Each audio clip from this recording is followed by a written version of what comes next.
معراج النبی وہ مقام جہاں آج کی سائنس ابھی پہنچنے کے خواب دیکھ رہی ہے، لیکن میرا رب 1400 سال پہلے یہ حقیقت دکھا چکا ہے۔ خلاصہ یہ ہے کہ معراج النبی صلی اللہ علیہ وآلہ وسلم ایک معجزہ ہی نہیں ہے، بلکہ کائنات کے ان چھپے ہوئے قوانین کی عملی شکل ہے۔ آج کی سائنس جسے ورم ہول اسپیس ٹائم کے نام سے سمجھنے کی کوشش کر رہی ہے، ناظرین، وقت کا فرق سائنس مانتی ہے۔ کائنات میں ہر جگہ وقت کی رفتار ایک جیسی نہیں ہوتی۔ جہاں کشش ثقل زیادہ ہو وہاں وقت تھم جاتا ہے۔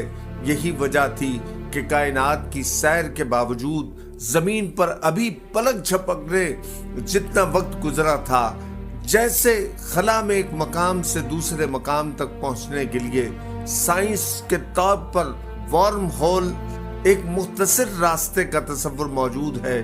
اللہ پاک نے اپنے محبوب صلی اللہ علیہ وآلہ وسلم کو اس طرح مکان و زمان کی قید سے آزاد کر کے پل بھر میں کائنات کی وسعتیں طے کرائیں۔